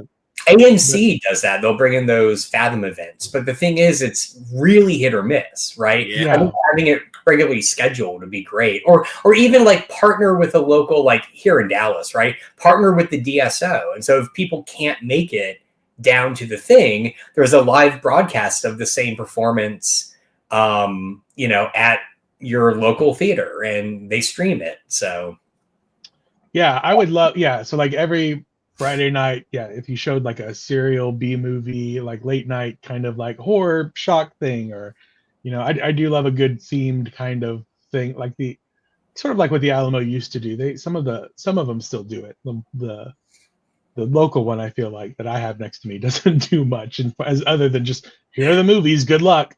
Yeah. Are y'all aware of like what a third space is? You know how like you have, okay. So what I would want to do is make my movie theater the third space for that community. Right? Exactly. Because like as Gen Xers, our third space was like going to the mall, you could create a place around a movie theater that could become that, so that kids aren't on the internet all the time. And I think always going to happen.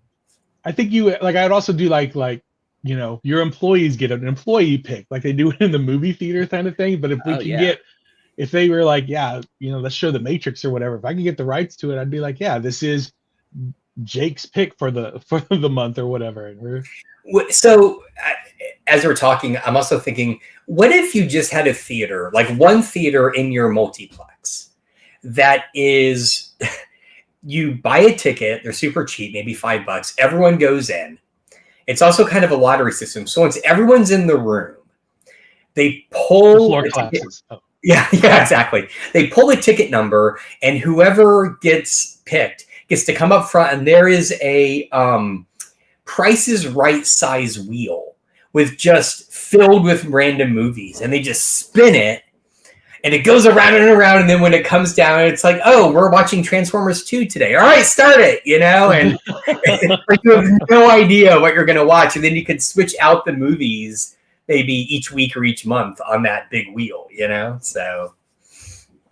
Yeah, I think you have to have constant programming so that people are always looking for something. You have to have, you can't just, we've got the new Batman coming, and you hope people show up. You have to program for people to come out and see, and you have to program for every age, and you have to program for parents. You got to program for people who want to bring their phones in. So you have to find that balance in every single thing, and you have to make the experience better than just going to an AMC 30, parking far away, getting in, fighting the people, who are going to the other 29 theaters there, fight the people to get out, and make it a good experience. I think if you have the smaller theater, it's the best way to go, and it's easier to program. Yeah. You can also partner with like the local libraries to be like, you guys have a book club? We've got a movie theater. After your books, come and see the theater, the movie of the book or whatever. Yeah. I've seen like theaters that do like knitting, like showing. So that, again, the lights are kind of turned up, and then people just bring whatever their craft they're working on, and they can watch, some kind of movie. That's awesome. That's great. Yeah. And I do like your idea, Danny, about let's take the advantage of having multiplex theaters so that we can kind of cram together the people that like this type of experience into one room, i.e. using your phones or, callbacks or, whatever. I knew you were like over here. I knew you were like separate but equal, Josh. The professor. This is not going to age well.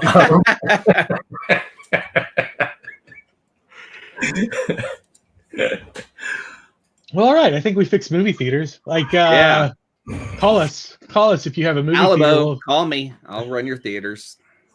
The thing that sucks is they laid off so many of those people who were laid off when the franchises closed, then reopened, gave them hope, gave them their jobs back, and then immediately fired them. I will say we will not be doing ropes courses. Like some of these theaters are planning to put in pickleball courts. No courses. I thought about things like sometimes, like in my head, like movie theaters used to have like an arcade attached. That was cool, but honestly, I would prefer it if, like, again, like Clay said, you're a part of a neighborhood, and then maybe the arcade could be across the street, kind of thing. Like make it my hope would be that you could put a movie theater inside a shopping center, kind of thing, and then the shopping center, like the whole thing, is kind of a nice place to be at. Yeah, and like earlier I talked about like a pop-up video idea. Like the idea I have for this is like, because whenever I'm watching Marvel movies, like especially like Infinity War and Endgame, I love to see like team-ups and stuff, but it would also be neat to have facts about the comics. So it's like, when Doctor Strange meets Iron Man for the first time, you could show the comic that first appeared off to the side of like, in issue this is their first meetup. And just, when Spider-Man becomes an Avenger, that happened in the comic in this issue. Like you could add cool new stuff for movies that are constantly being rewatched, because now Disney shows you the top 10 of their films, and Infinity War and Endgame are like films that are always in the top 10. So like movies that have relations to books or comics or things, you could always add more content. And even movies that don't, like a movie like Poltergeist has so much history to it that you could just, talk about everything that's happening. Like when Jo Beth Williams is in the pool, you could say, oh, by the way, those skeletons are real. That's a fun fact. That would be cool. I went to a while ago, I went to Granada and saw Twister, but they had a meteorologist in the like talking along with Twister and being like, yeah, this part is real and this part probably wouldn't happen or whatever. But yeah, do screenings like that. That's what I want. Yeah. I would also, as they're talking about it, going back to my idea of like the random movie theater, or like, the film that's shown, bring in like a film expert or a director or someone, but they don't get to talk about what they know. It's just, oh shit, here's this movie. All right, I'll provide live commentary during it. So have a mechanic, commentary on Transformers, stuff like that. That'd be fun. Yeah, I would definitely riff on the way that the New Beverly is run by Quentin Tarantino, but be able to do that, in a community that, I mean, obviously in LA, you're going to get a certain kind of films that people want to see. In Texas communities, you could definitely go the redneck route. Like Joe Bob Briggs has a show called Redneck Saved Hollywood. And he talks about how through the history of film, especially 50s, 60s, 70s, like a lot of films start focusing on these rednecks and their storylines. I mean, you could look at like Smokey and the Bandit as being the biggest success of those. And just appeal to those audiences. Like if you had a Smokey and the Bandit marathon, I mean, you could put that in Wills Point, Texas, and that would pack a theater. There are certain areas that love certain kinds of films, and you just need to find what those are. Yeah. Yeah, but they come out for the Smokey and the Bandit marathon and just get a loop screening of Deliverance. Well, I was going to say My Dinner with Andre, because I would love to see them just go, what the fuck is this? That would be amazing. I think we broke Danny. Danny's like, these are all terrible ideas. I just don't want to get going again because we'll go on another 5 more minutes. So yeah. All right, fair. Well, that's how we would fix theaters. Absolutely. That's how we would fix theaters. We did it. Great job, everyone. Yeah, we did I it. don't know what to fix next. Sony. Oh, Oh boy, yeah, they need it. I don't know. Airline Like travel. Spider-Man feels like that should be an easy fix. I'm still holding out for Anaconda. If they ruin Draft House, I will be so sad. Too late. I know. We'll invite them to our theater and then boom, drop the Right. Drop the floor. Exactly. all right. Well, great. Recommendations? Thanks, everyone. Make sure to let us know how you would fix theaters or what your biggest complaint is. Yeah. And anything else that we missed while we were talking about. So thanks for watching, and we'll see you guys next time. Bye-bye. The most important ththing in life will always be El Bebo. Simon Center, get the fuck out.